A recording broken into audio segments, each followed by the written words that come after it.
अभी आप जो सुनने वाले हैं इसे प्रातः स्मरणीय ब्रह्मर्षि बावरा जी महाराज की अनन्य चरण सेवी सन्यासी शिष्या स्वामी भक्तिमणि जी द्वारा लिखित पुस्तक अकथ कहानी से लिया गया है। इसके एक एक शब्द सत्य घटना पर आधारित है।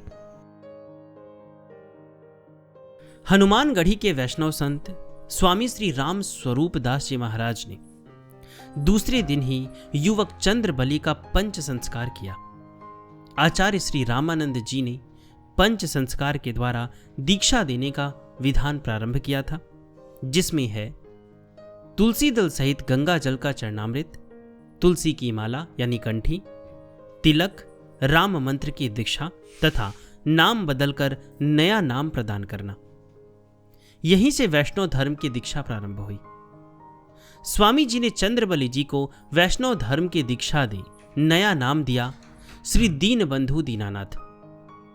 उन्होंने अपनी चाबियां इस नए साधक के हाथ में दे दी और कहा, यह सब कुछ तेरा है, अब तू जान तेरा काम। परंतु विरक्त साधक इस बंधन में क्यों कर बंधे? बोले, नहीं प्रभु, हमें कुछ नहीं चाहिए, हमें तो केवल पढ़ना है। अब चंद्रबली जी से दीनबंधु जी हुए। यह साधक हनुमानगढ़ी में स्वामी जी के पास रहने लगे। बूढ़े रामायणी जी के श्री चरणों में जाकर तुलसी साहित्य का अध्ययन भी करने लगे। पूज्य रामायणी जी को जाकर दीनबंधु जी ने बताया कि किस प्रकार उन्हें स्वामी जी ने अपना लिया है। वे बहुत प्रसन्न हुए, बोले, वाह, यह तो बहुत अच्छा हुआ। श्री राम स्वरूप दास जी बहुत अच्छे संत हैं। इस प्रकार साधन, अध्ययन एवं स्व अध्याय प्रारंभ हो गया। अयोध्या में अध्ययन मध्याह्न में 2 बजे से प्रारंभ होता है। दोपहर 2 बजे से रात्रि 8 बजे तक भिन्न भिन्न स्थानों पर पढ़ाई होती है। वहां के नियमानुसार दोपहर 12 बजे से पूर्व भोजन बना लिया जाता है। 12 बजे से पूर्व भोजन देव भोजन कहलाता है। दीनबंधु जी भी इसी नियम में चलने लगे। स्वामी जी ने हनुमानगढ़ी में इन्हें भगवान का भोजन बनाने का कार्य सौंपा। वहां भगवान के लिए भोजन बनाया जाता है, वही प्रसाद सभी पाते हैं।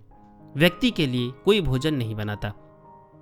स्वामी जी, दीनबंधु जी तथा 3 अन्य साधु, इस प्रकार 5 लोग उस कुटिया में प्रसाद पाते थे। संत श्री राम स्वरूप दास जी श्री राम लल्ला के बाल रूप के उपासक थे। दीनबंधु जी रात्रि 2:30 बजे उठ जाते, जंगल जाते, सरयू स्नान, आसन प्राणायाम, ध्यान और भगवान की आरती करते। आरती 6 बजे होती थी। आरती के पश्चात भोजन बनाना प्रारंभ करते। पहले वह आटा गूंथने का कार्य करते। विशेष पद्धति से परात में आटा गूंथ कर ठे हुए आटे के बीचों बीच गड्ढा बनाकर उसमें थोड़ा सा पानी डालकर छोड़ देते। इससे अन्न की गर्मी निकल जाती और वह नरम भी हो जाता। सब्जी काटने को साधु भाषा में अमनिया करना कहते हैं। अमनिया करने का काम दूसरे भक्त करते थे। दीनबंधु जी रामायण का गुटका बगल में रखते, दाल, सब्जी, चावल, रोटी बनाते, साथ साथ पढ़ते जाते। आप बहुत अच्छा भोजन बनाते। संत आपकी बनाई रसोई को बहुत पसंद करते थे। आप 10 बजे तक भोजन तैयार कर लेते। राम लल्ला को भोग लगता। स्वामी जी लगभग 11 बजे भोग पाते। थाली छोड़ देते तो आप यह प्रसाद पा लेते। 11 बजे बगल में पुस्तक कॉपी उठाकर याद करने चल पड़ते। अयोध्या में अलग अलग जगह पढ़ाई होती थी। आज दोपहर 2 से 3 बजे तक एक महात्मा जी से पढ़ते। 3 से 4 तक 1 घंटा 2-3 महात्मा आपस में बैठकर मनन करते। 4 से 6 बजे तक तुलसी साहित्य की क्लास लगती, जिसमें मानस के अतिरिक्त विनय पत्रिका, दोहावली, कवितावली क्रम से पढ़ते। फिर 7 बजे तुलसी चौरा नामक स्थान पर घंटा भर बैठकर भगवत चर्चा करते। कनक भवन में रात्रि 8 से 9 बजे तक धर्म चर्चा होती और 9 बजे कनक भवन में आरती होती। आरती कर प्रसाद ले आप हनुमानगढ़ी में हनुमान जी की आरती के लिए दौड़ते। रात को जब कुटिया में पहुंचते तो श्री राम लल्ला को दूध और मिठाई का भोग लग चुका होता। यहां हनुमानगढ़ी में इतनी मिठाई आती कि कुटिया में ढेर लग जाता। मिठाई देकर बदले में बाजार से दातुन, सब्जी, दही, दूध लाते, अर्थात सारा जरूरत का काम मिठाई से ही चलता था। रात्रि 9 बजे के बाद प्रसाद पाकर दीनबंधु जी उन संत शिरोमणि जी की चरण सेवा करते। जब गुरु जी सो जाते तो हनुमानगढ़ी की छत पर जलती बत्ती की रोशनी या फिर चांद के प्रकाश में पढ़ने लग जाते। जो दिन भर पढ़े होते उसे याद करते। केवल 1 घंटा सोते, वह भी हनुमान जी की परिक्रमा मार्ग में उनके बगल में तपड़ी बिछाकर थोड़ा सा ऊँघ लेते। पैर पसार कर सोना तो आप भूल ही गए थे। जब तक विद्यार्थी जीवन बिताया, लगभग 6 वर्षों तक आप पैर पसार कर नहीं सोए, कठोर तप किया। साधु सेवा, श्री गुरु चरण सेवा तथा बिना पैर पसारे अल्प निद्रा, अल्पाहार, गुरुकुल पद्धति से विद्या अर्जन की यही विधा विद्यार्थी या ब्रह्मचारी जीवन को परिभाषित करती है। श्री गुरु चरण सेवा तथा एकाग्र निष्ठा से अपने अल्पकाल में ही विद्यार्जन की विधा सीख ली। आपने सुना था कि 108 रामायण पाठ से भगवान के दर्शन हो जाते हैं और व्यक्ति रामायण का महापंडित हो जाता है। प्रारंभ में 9 दिन में नवाहन पाठ करके आप रामायण पूरी करने लगे, परंतु इस प्रकार तो 108 पाठ के लिए 3 वर्ष लग जाएंगे। सोचा 3 वर्ष कौन इंतजार करे। फिर 3 दिन में 1 पाठ पूरा करते, इसे तिहा पाठ कहते हैं। फिर सोचा इस प्रकार भी 108 पाठ के लिए 1 वर्ष लग जाएगा। 1 वर्ष भी बहुत लंबा है। अब प्रतिदिन 1 रामायण पाठ का नियम ले लिया। रामायण पाठ के साथ साथ तुलसी साहित्य को पढ़ने और अन्य सेवा धर्म के नियम भी निभाने लगे। समय कम, काम अधिक था। केवल मात्र कंठ करने हेतु पाठ से तृप्ति नहीं होती। इसके लिए चिंतन मनन तथा निधि ध्यासन परम आवश्यक होता है। इसमें गति व सामर्थ्य प्राप्त करने हेतु भी सौम्य मूर्ति श्री रामायणी जी ने एक रहस्य समझाते हुए बताया। रात्रि में जिसका चिंतन करते हुए सोया जाए, प्रातः उसी का चिंतन स्वतः चलने लगेगा, और प्रातः उठते ही जिसका चिंतन करे, सारा दिन उसी का सहज अभ्यास बना रहता है। अतः चंद्रबली जी रात को जिस सूत्र को पढ़ चिंतन कर बैठे बैठे सो जाते, वही सूत्र प्रातः उठते स्वतः ही चलने लगता। निधिध्यासन के विषय में पूज्यपाद रामायणी जी ने बताया, गुरु ज्ञान धान के समान होता है। धान छिलके समेत चावल है, उसे ऐसे ही खाओगे तो गले में फंस जाएगा, परंतु उसे कूट कर, छान कर, भूसी अलग कर, चावल निकाल कर फिर खाओगे, आत्मसात करोगे तो ही तुष्टि पुष्टि के साथ क्षुधा निवृत्ति होगी। यह कूटना छानना ही निधिध्यासन है, चिंतन मनन है। आप यह भी कहते, विद्यार्थी विद्वान के पास विद्वान बनने जाता है, न कि विद्यार्थी ही बने रहने के लिए। इसी प्रकार जीव परमात्मा की उपासना उनकी गुण धर्म को स्वयं में उतारने हेतु करता है, न कि जीव ही बने रहने के लिए। पूज्य रामायणी जी साधन, स्वाध्याय, ज्ञान और भक्ति के द्वारा अपने स्वयं की सहज दिनचर्या से शिष्यों का मार्ग प्रशस्त करते थे। हर समय इनके दाएं हाथ में माला फिरती रहती। वह बात भी करते तो भी उनकी उंगलियों में माला चलती रहती। यह अभ्यास इतना परिपक्व हो गया कि जब 109 वर्ष की आयु में शरीर को केंचुली की तरह छोड़ दिया, तो भी आपके दाएं हाथ की उंगलियां माला फेरने की मुद्रा में 15 मिनट तक हिलती रही। यही कारण था कि उस समय उनके अंतरंग चरण सेवी शिष्य असमंजस में रहे कि अभी इनमें प्राण है, परंतु कुशल डॉक्टरों ने पूर्ण निरीक्षण करके इनके देहावसान को घोषित किया। यह सतत परिपक्व अभ्यास का ही फल है। वह स्वयं एक दिन दीनबंधु जी से बोले, जैसे कोई भी चक्र या कुम्हार का चक्का एक बार जोर से घुमा दिया जाए तो बाद में काफी देर तक वह बिना घुमाए भी घूमता रहता है, इसी प्रकार सतत अभ्यास के पश्चात जब सुमिरन तथा चिंतन बिना प्रयत्न के चलने लगे तो वह अनुचिंतन हो जाता है, स्वतः सिद्ध हो उसका प्रवाह बहने लगता है। पूज्यपाद बूढ़े रामायणी जी की स्मृति भी विलक्षण थी। ग्रंथ का कौन सा शब्द किस पंक्ति में किस पृष्ठ पर है वह पढ़ाते पढ़ाते तुरंत बताते जाते थे। इनकी 108वीं वर्षगांठ पर उनके विश्व भर में फैले हजारों अनुयायियों ने 5 नवंबर 1976 को छावनी में भव्य शताब्दी समारोह मनाया। इस महोत्सव समारोह का उद्घाटन अनंत श्री विभूषित स्वामी करपात्री जी महाराज ने किया। मैंने स्वामी करपात्री जी महाराज पे भी जीवनी बनाई है, तो अगर आप लोगों ने नहीं सुना तो उसे भी अवश्य सुन लीजिएगा। डिस्क्रिप्शन में मैं लिंक दे दूंगा। इसका आयोजन छावनी के वर्तमान महंत स्वामी नृत्य गोपाल दास जी महाराज, महंत श्री वृंदावन जी तथा बूढ़े रामायणी जी की सेवा में सतत संलग्न श्री सखा जी के द्वारा किया गया। उसमें पहुंचे विश्व प्रसिद्ध संत श्री करपात्री जी महाराज ने उस समय चरण रज छूते हुए पूछा, प्रभु, इस आयु में भी आपकी स्मृति में अंतर नहीं आया। वह बोले, देख लो, वैसे ही हैं। वह अभी भी पूर्ववत असंख्य विद्यार्थियों को पढ़ा रहे थे।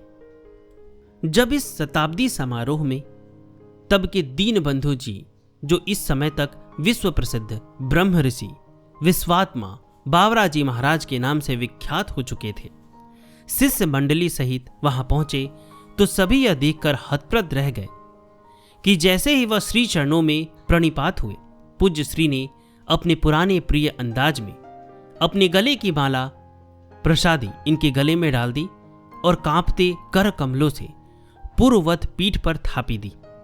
श्री चरणों में पड़े मासूम शिष्य की तरह ब्रह्म ऋषि जी रोते रहे और वह प्रेम पूरित नयनों से निहारते इन्हें कांपते हाथों से सहलाते गए। यह माला प्रसादी हजारों शिष्यों तथा अनन्य चरण सेवी अंतरंग भक्तों में से किसी को भी ना देकर अपने इस लाडले के लिए सुरक्षित रखी। इससे बढ़कर वात्सल्य भाव का अवगाहन क्या हो सकता है।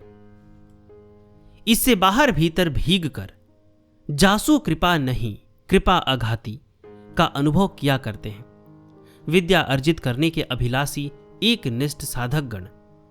यह भी उल्लेखनीय है कि विद्या अर्जन की विधा सद्गुरु की कृपा और शिष्य की एकलव्य सरीखी भक्ति युक्त एकाग्रता एवं कठोर तप और संयम में ही छिपी होती है, जिसको चरितार्थ कर दिखाया दीनबंधु जी ने स्वयं के चरित से।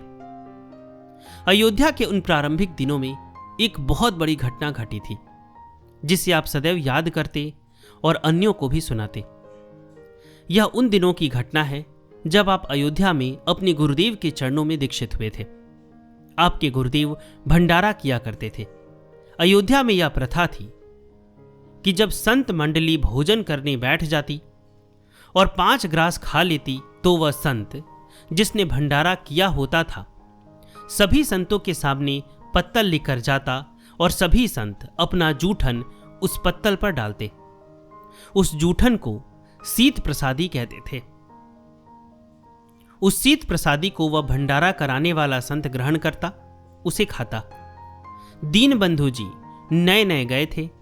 ब्राह्मण कुल में उत्पन्न होने का और वैष्णव धर्म का संस्कार आप में प्रबल था। काशी के प्रबल संस्कारों में आप पले बढ़े थे और ऐसा कभी आपने देखा भी नहीं था। जब सभी संतों ने 5 ग्रास ले लिए तो आपके गुरुदेव ने उठकर पत्तल में सभी का प्रसाद लिया।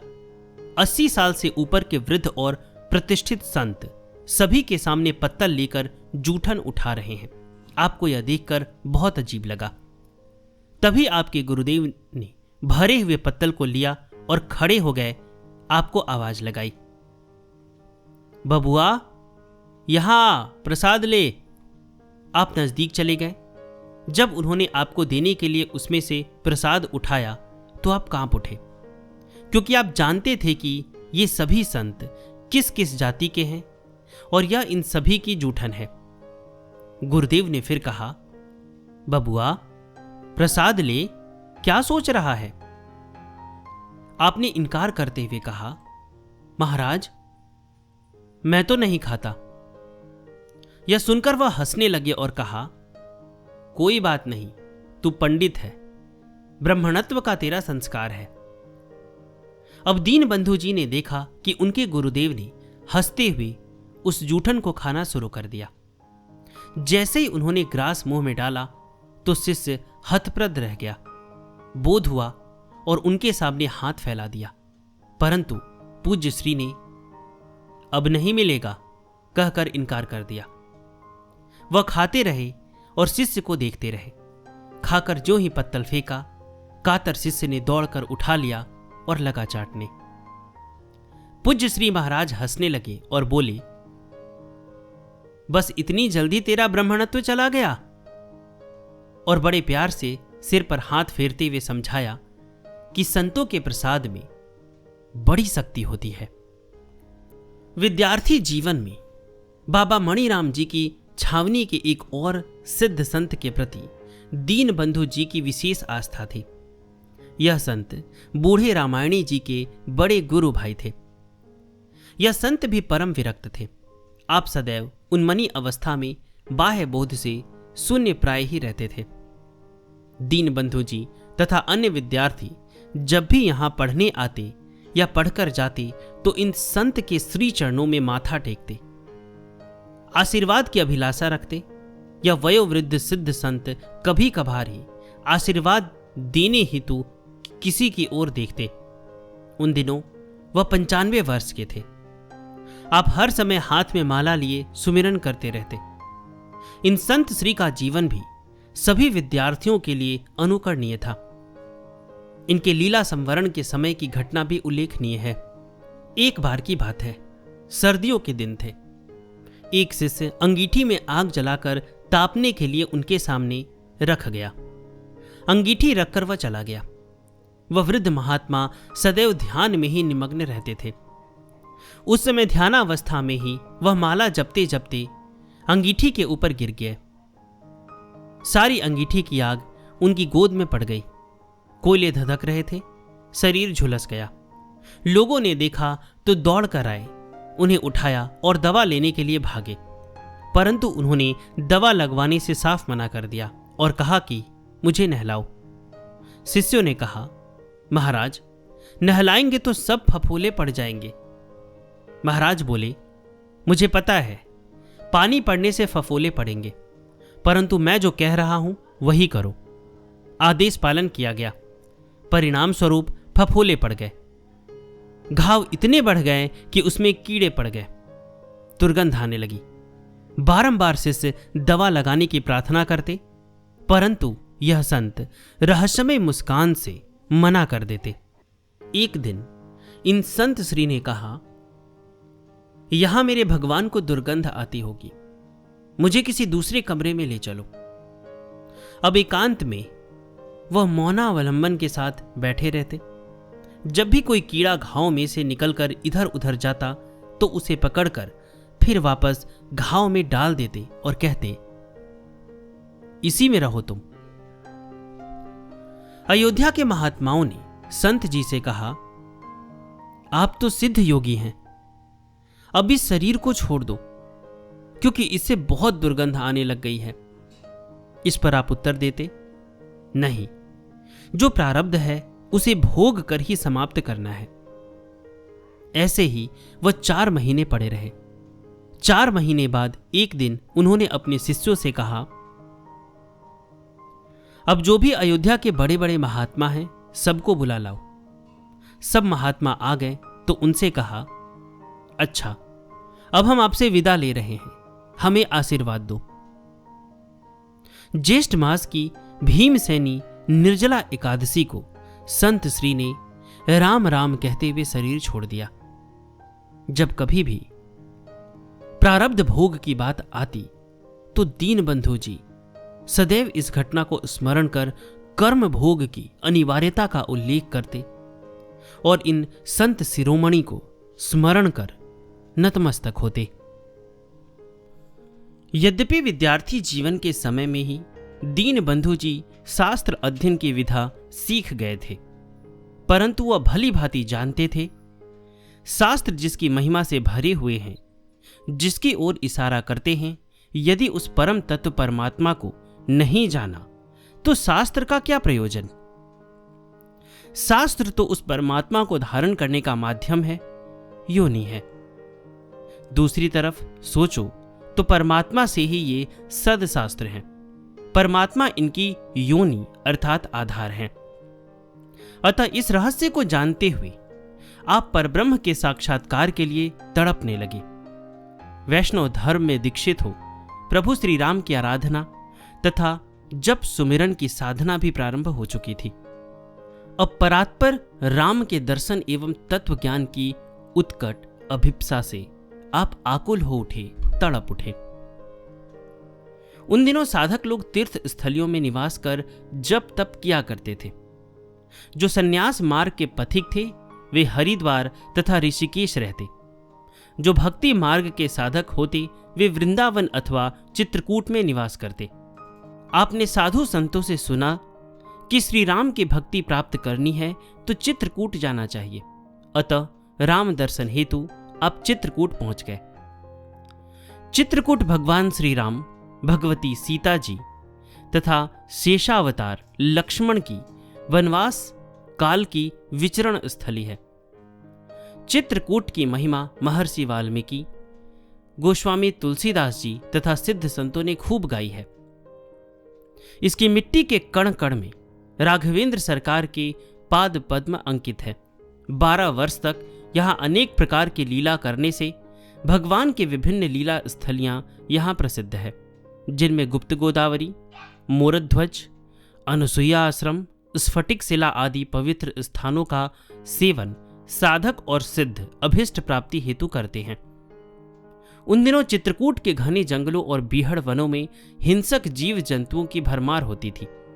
इन जंगलों में जाना दुष्कर था, परंतु कुछ तपस्वी इन्हीं जंगलों में कंद मूल खाकर तपस्या करते दिख जाते थे। श्री दीनबंधु जी भूखे प्यासे सुध बुध खोए घने जंगलों और पावन स्थलियों में कई दिनों तक भटकते रहे कि कोई संत उन्हें अभीष्ट रास्ता दिखा दे। एक दिन आप साधना की मस्ती में घूमते हुए एक पहाड़ी की ओर चढ़ने लगे। पहाड़ी के ऊपर मोरध्वज की गुफा थी, जिसमें महाराज मोरध्वज ने तपस्या की थी। यहां की पहाड़ियां भी घने जंगलों से ढकी हुई थी। जंगलों में खूंखार जानवर थे। जब आप पहाड़ी की ओर बढ़ने लगे तो नीचे लोगों ने मना किया। एक महात्मा ने कहा, आप उधर मत जाएं, वहां शेर आता है, यह स्थान बहुत खतरनाक है। संध्या का समय हो रहा था। आप अपनी धुन में चलते गए। आपके हृदय में एक ही निष्ठा थी कि शायद भगवान वहीं मिल जाए।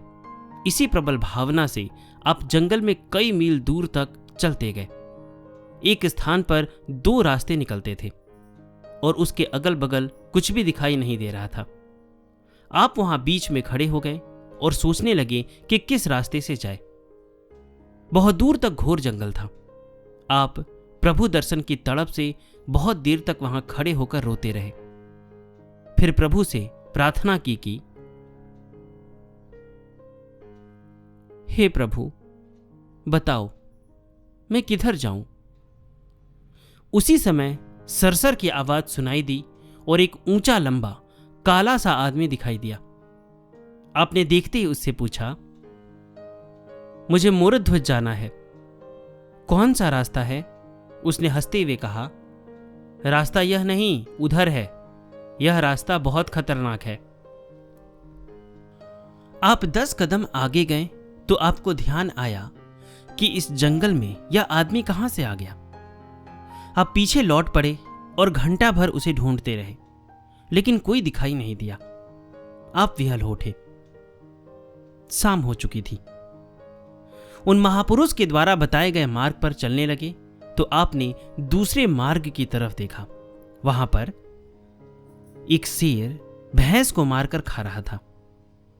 प्रभु प्रेम का ऐसा उन्माद था कि आपको न तो डर लगा और न ही शेर ने आपकी ओर देखा।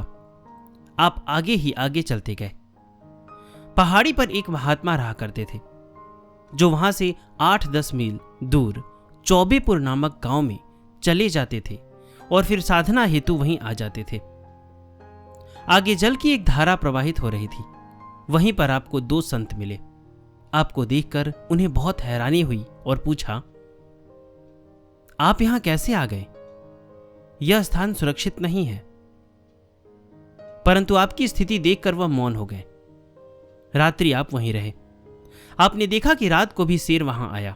शेर ने नदी से पानी पिया और चुपचाप चला गया। आप यहां कुछ दिन ध्यानस्थ रहे। चित्रकूट में सैकड़ों प्राकृतिक गुफाएं हैं।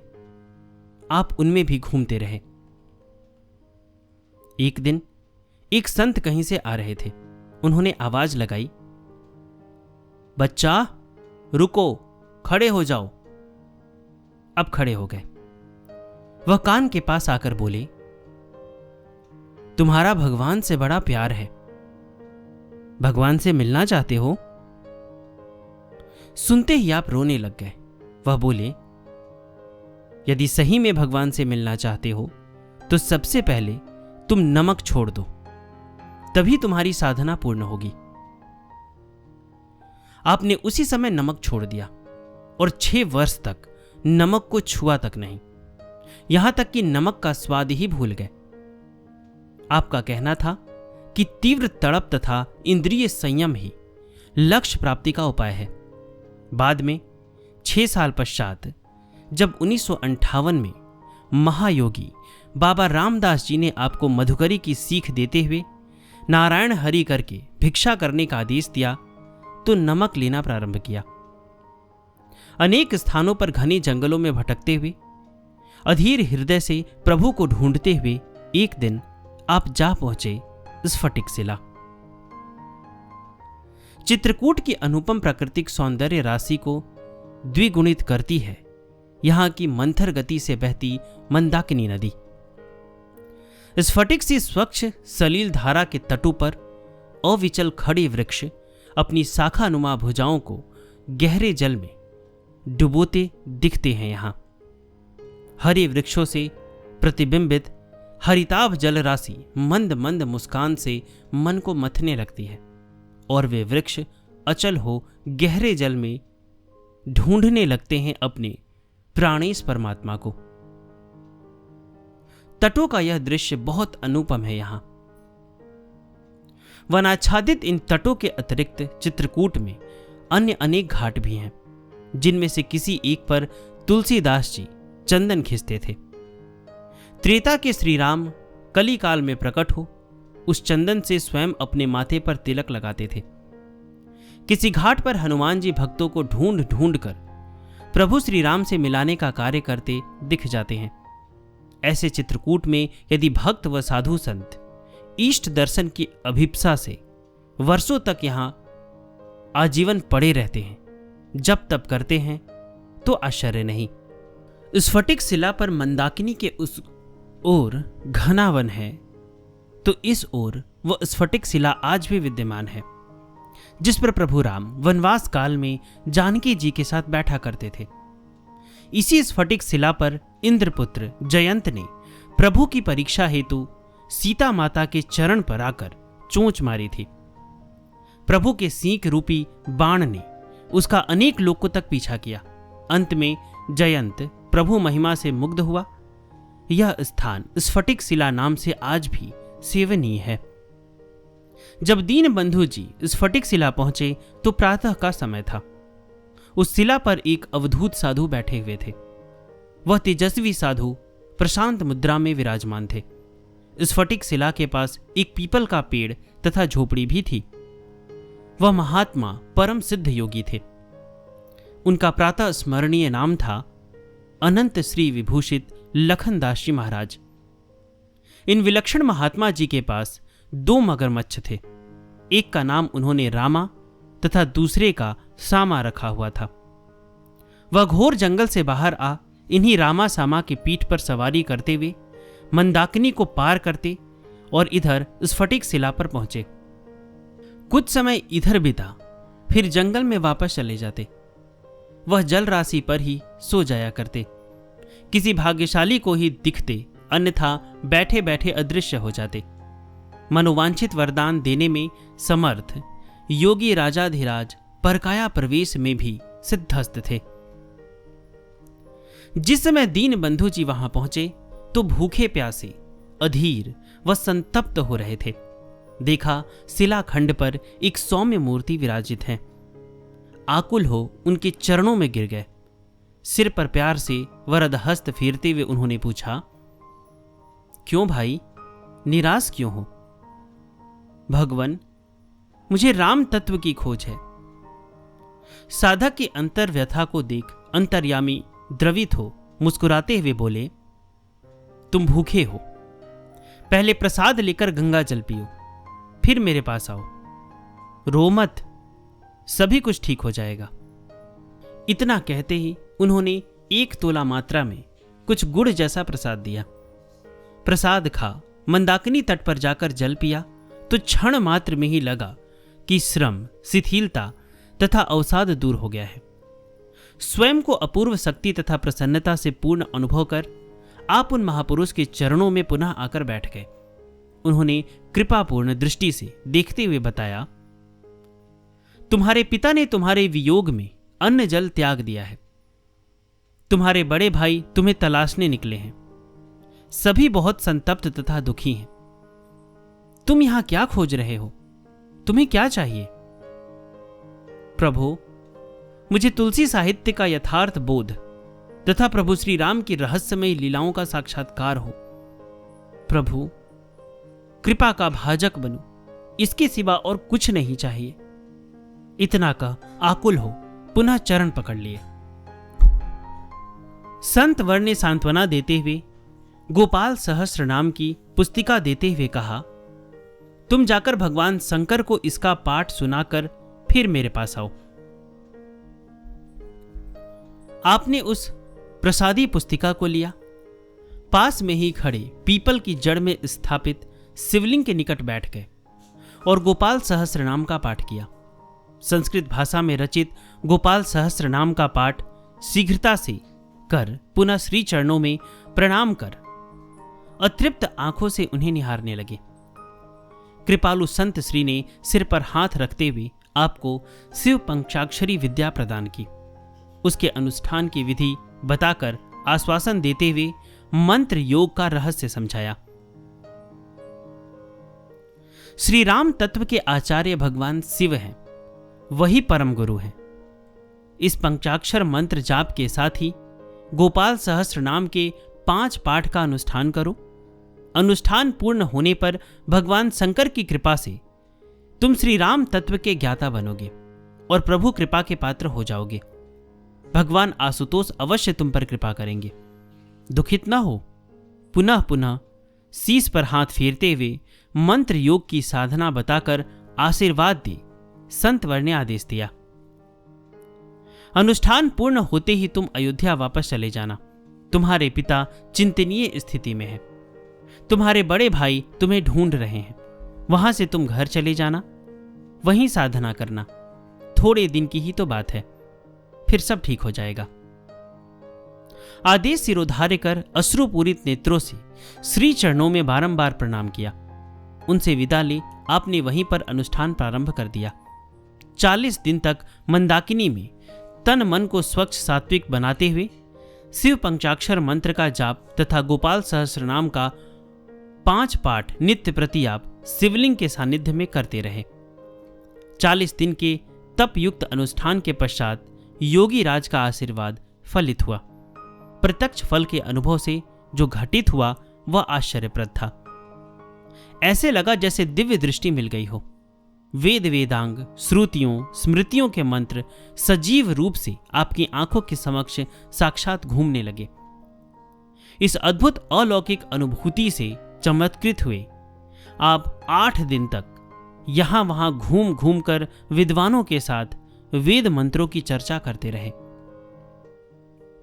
घोर कलिकाल में घटित यह अलौकिक घटना कल्पनातीत लगती है, परंतु अध्यात्म विज्ञान के अनुसंधानकर्ता ऋषियों के लिए यह अनुभवगम्य है। 8 दिन पश्चात अवधूत श्री के आदेश पालन हेतु आप अयोध्या लौट गए।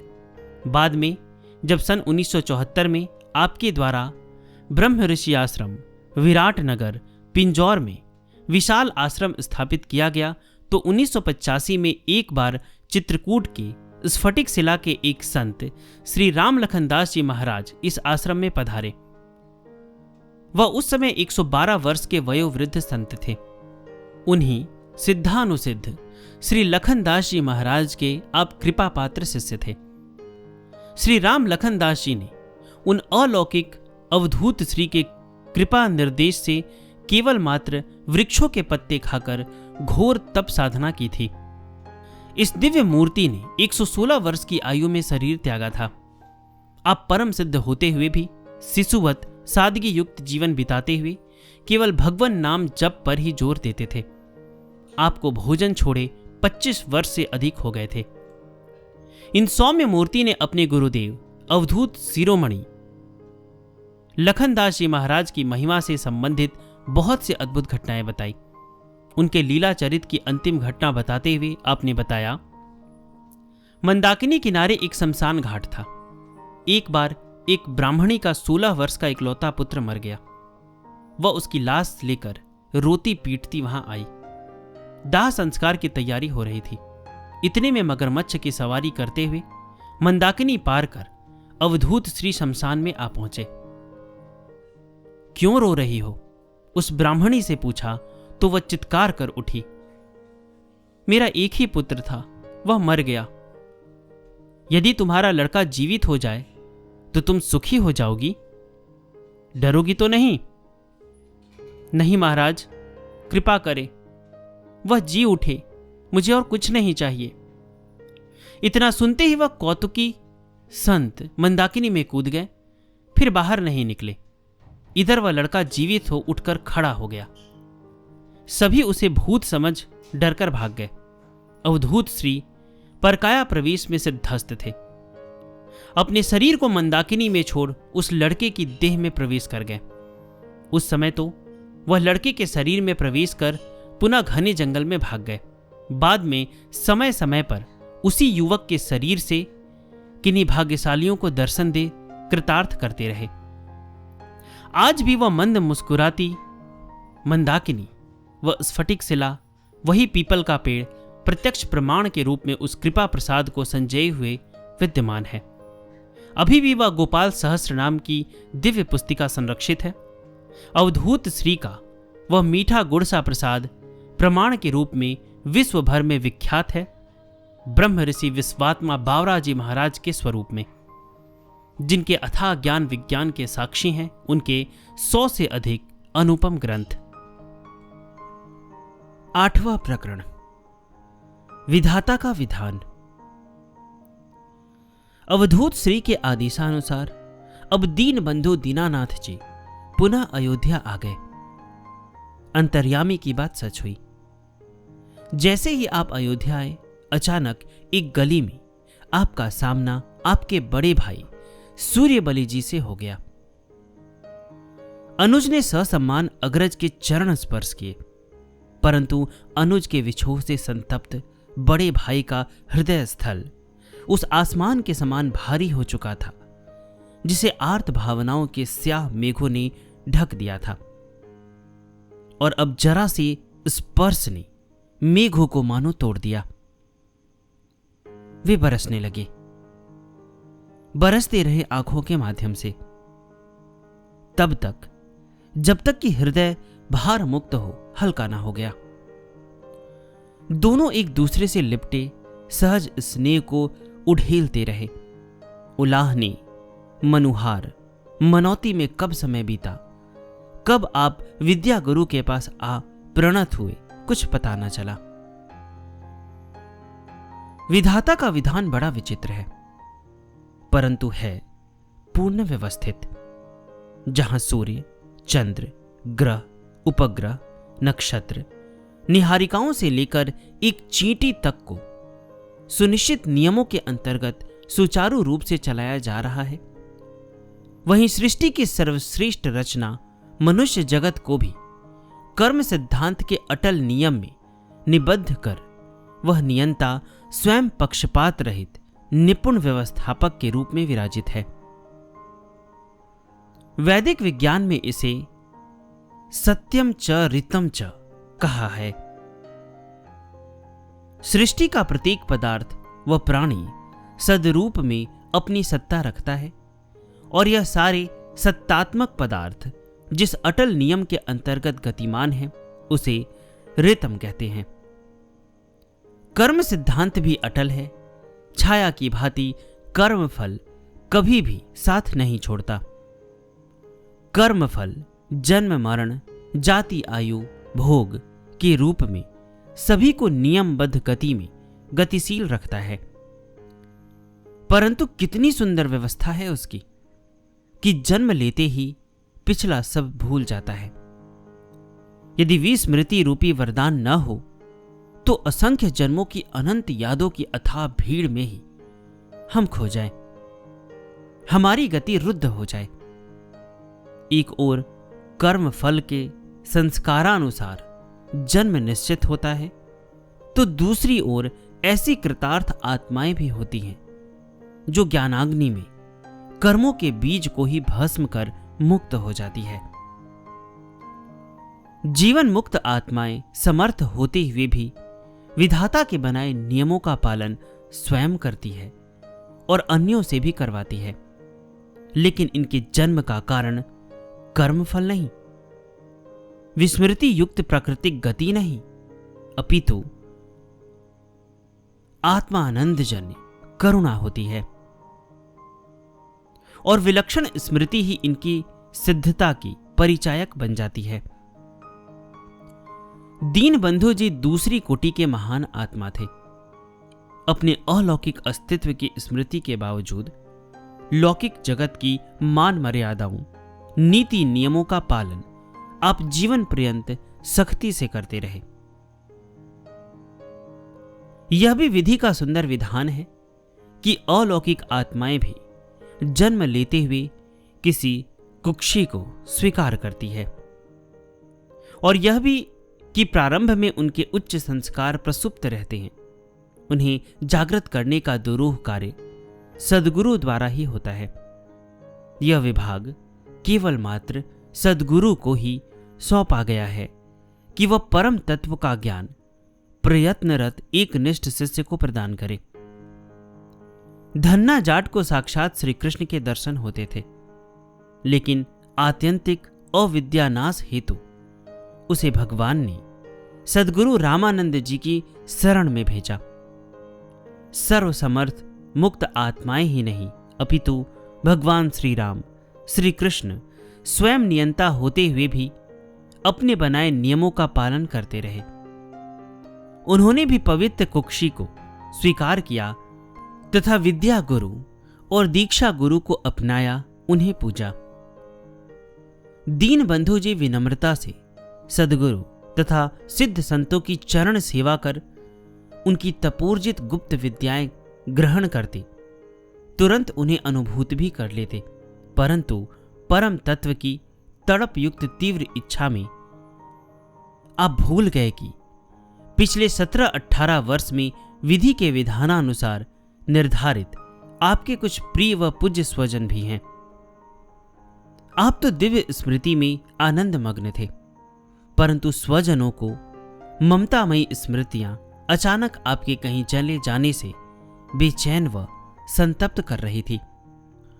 इस देह के जनक पिता ने तो तुरंत अन्न जल छोड़ दिया और प्रतिज्ञा कर ली कि जब तक पुत्र का मुख नहीं देखेंगे, पानी तक नहीं पिएंगे। मई माह की घोर गर्मी में 1-2 दिन नहीं, अपितु पूरे 16 दिन तक पानी न पिया, मौन साध लिया। कहते हैं कि अधिक दुख में व्यक्ति रोता है, चिल्लाता है, लड़ता झगड़ता है, परंतु जब दुख असहनीय हो जाता है, गहरे तक पैठ बना लेता है, तो व्यक्ति चुप्पी साध लेता है। बड़े भाई सूर्यबली जी के तो आप प्राणों से प्रिय व पुत्रवत आत्मज ही थे। वह विह्वल हो आपको ढूंढने हेतु इधर उधर भटक रहे थे।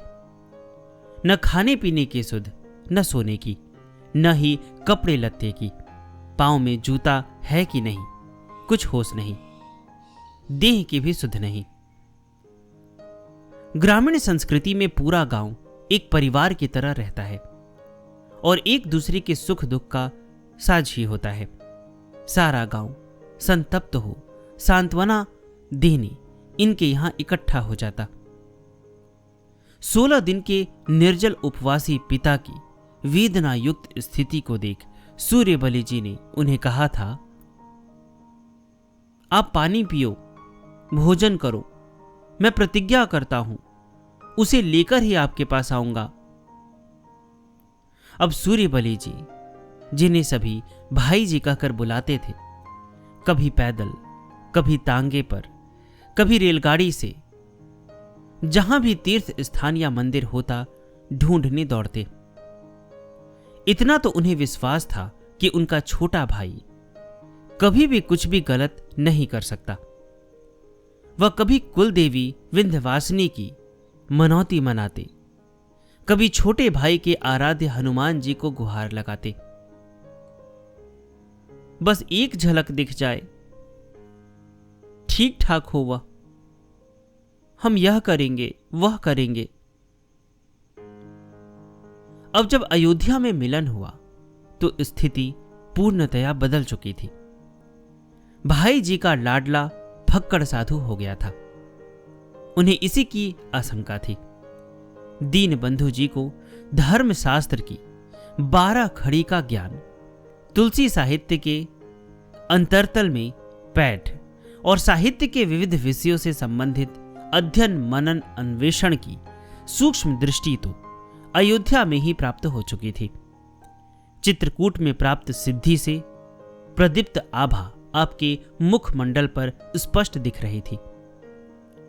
कुश्ती से बनी बलवान देह अब कठोर तप तथा गुरु चरण सेवा से तपस्वी यति के रूप में परिणत हो चुकी थी, जो आकर्षण नहीं अपितु श्रद्धा का केंद्र बन चुकी थी। भाई जी की दृष्टि सूक्ष्म थी, अतः देखते ही वह सब समझ गए। उन्होंने समझाना उचित न समझा और विद्या गुरु के चरणों में निवेदन किया, महाराज, यह विवाह सूत्र में बंध चुके हैं, परंतु अभी तक वंश परंपरा वृद्धि हेतु पुत्र प्राप्ति से वंचित हैं। कृपया इन्हें घर भेजिए। अंतर्यामी ने भावी नियति और इनकी अंतर्दशा देखकर कहा, ठीक है, परंतु यदि इनके पुत्र हो गया तो क्या तुम इन्हें मुक्त कर दोगे? विवश भाई जी ने हां में सिर हिला दिया। महाराज जी ने घर जाने का आदेश दे दिया। गांव कावल पहुंचे दोनों, तो लगा जैसे सर्वत्र खुशियों की बौछार हो गई हो। पिता के सूखते प्राण पुनः स्पंदित हो उठे। पिताजी स्वभाव से मृदु, अल्पभाषी, सरल, सौम्य और दैवी गुणों से युक्त संत वृत्ति के व्यक्ति थे। अंतर्मुखी पिता ने कभी किसी से आज तक निरर्थक कुछ ना कहा था और पुत्र ने भी पितृ चरणों का आदर करते हुए कभी सामने आंख ऊंची कर बात नहीं की थी। जब से पुत्र ने बिना बताए गृह त्याग किया था, तब से उन्होंने बिल्कुल मौन साध लिया था। उसी दिन से वह सदैव रामायण का गुटका हाथ में लिए आम्र वृक्ष की सघन छाया तले बैठ पाठ करते रहते थे। किसी से कुछ न कहते। उन्हें यह भी भली भांति बोध था कि उनकी कुल परंपरा में विरक्त व विद्वान साधु संतों की अक्षुण्णता रही है। उन्हें आशंका थी कि कहीं यह पुत्र भी उसी प्रवाह को आगे बढ़ाने के लिए तो नहीं पैदा हो गया।